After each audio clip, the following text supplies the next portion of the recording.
Hello tout le monde, c'est Jérém et aujourd'hui c'est Noël. Et pour fêter ça pour la première fois sur ma chaîne, je me suis dit, et si je faisais une vidéo en rapport avec ça aujourd'hui? Et donc on se retrouve pour parler d'épisodes cultes de dessins animés traitant de Noël. Dans cette vidéo, je vais vous parler et analyser deux épisodes de séries cultes, des joujoux par milliers de la saison 1 de Pokémon et Noël mortel, le tout premier épisode des Simpsons. Des joujoux par milliers est un épisode de Pokémon sorti le 5 octobre 98 au Japon, année de ma naissance, RPZ tu connais, et se situant entre l'épisode 38 et 39. Seul hic concernant cet épisode, il n'a jamais été diffusé en France, mais existe bien en VF de par sa traduction par la suite pour les formats DVD, puisqu'en effet il fut censuré à cause de la couleur de peau de Lipoutou qui prêtait à l'époque à des clichés pseudo-racistes, qui ont depuis conduit à son changement de couleur pour les diffusions US notamment. Cet épisode raconte l'histoire d'un Lipoutou, ici assistant du Père Noël, qui se retrouve perdu et qui tombe sur le groupe de Sacha et les autres qui vont l'aider à retrouver son propriétaire. L'épisode commence dans un étrange manoir, qu'on ne reverra plus jamais toute la série, où est en train de dormir Jessie de la Team Rocket, autant à cette époque que quand elle était petite, qui se met à rêver de ses souvenirs de la nuit de Noël quand justement elle était petite, mais qui ici est loin d'être un bon souvenir puisqu'en effet, un étrange Lipoutou déguisé en Père Noël vient lui subtiliser un jouet qu'elle adorait, une sorte de pierre bodybuildée, ce qui l'a mise terriblement en colère et qui l'a conduit à détester Noël depuis. Je vais pas vous raconter tous les éléments en détail, mais c'est vrai qu'il y a quand même certains éléments qui sont assez curieux. Déjà, pourquoi avoir choisi Lipoutou comme assistant du Père Noël?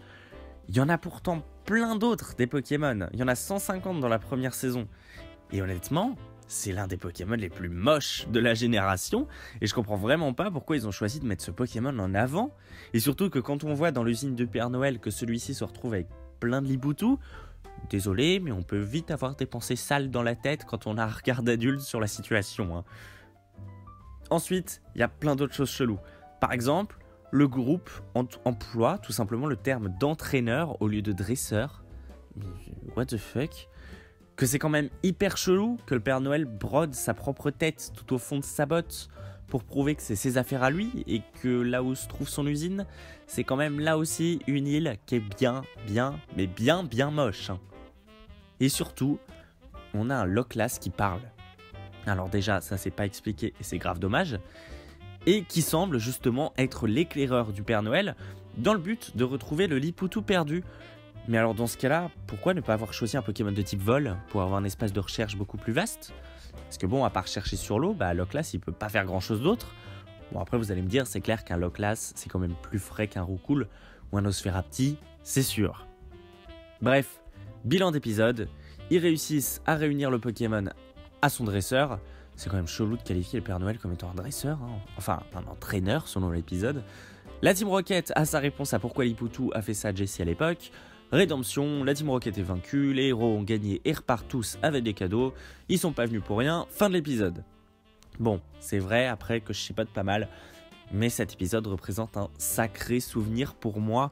Je le regardais souvent en boucle sur une cassette quand j'étais petit, je m'en souviens, parce qu'à l'époque, peut-être que les jeunes d'aujourd'hui, je parle comme un vieux, ne connaissent pas les cassettes, mais on avait tous les mêmes cassettes Pokémon et on avait souvent les 8 mêmes épisodes, mais qu'on regardait tout le temps en boucle. Enfin, en tout cas, je m'en souviens bien de celui-là.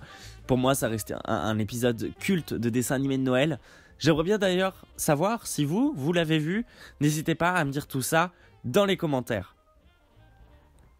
Et ensuite, en deuxième partie de vidéo, on va parler de Noël mortel, le tout premier épisode de la grande série qu'est Les Simpsons. Diffusé le 17 décembre 89 aux États-Unis et le 22 décembre 90 en France, donc quasiment un an après, il s'agit là aussi du tout premier épisode de plus de 20 minutes de la franchise, puisqu'avant cette série principale, Les Simpsons, c'était une série à durée d'épisodes assez réduite.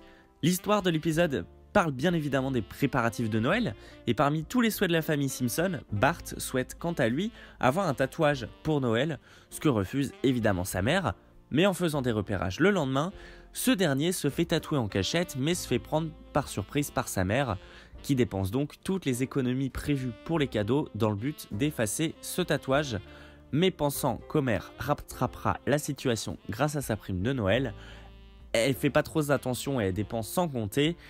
Prime de Noël qu'il n'aura finalement pas et qu'il va cacher à sa famille, tentant alors de son côté désespérément de leur offrir le meilleur Noël possible, n'ayant pas d'argent pour les satisfaire pleinement.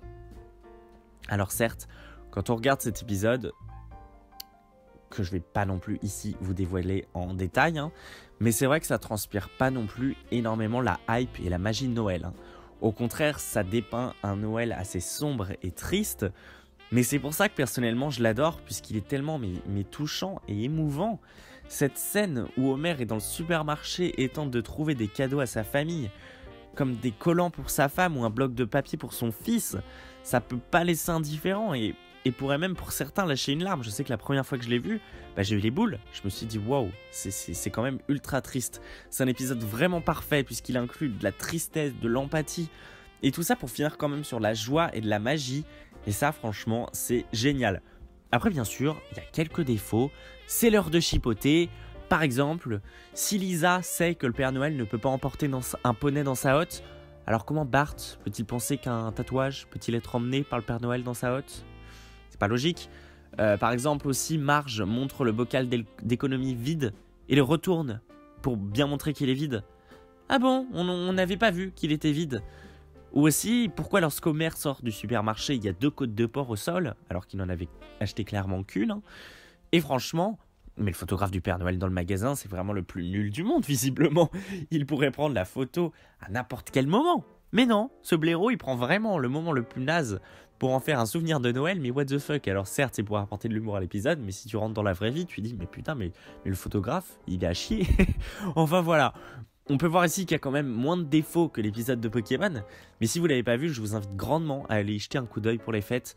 Lui et quand même aussi l'épisode de Pokémon, c'est vraiment des incontournables à regarder en cette période. Donc voilà, c'est tout pour cette vidéo. C'est la première fois que je fais ce genre de vidéo, analyse d'épisode en quelque sorte. N'hésitez pas à me dire ce que vous en pensez et si vous en voulez d'autres en commentaire. Je vous invite à liker et à vous abonner si ce n'est pas déjà fait. Et nous, on se retrouve très bientôt pour une nouvelle vidéo. Salut tout le monde et n'oubliez pas, surtout, passez de bonnes fêtes de Noël et activez la cloche de notification pour voir toutes les prochaines vidéos qui vont arriver. Salut tout le monde!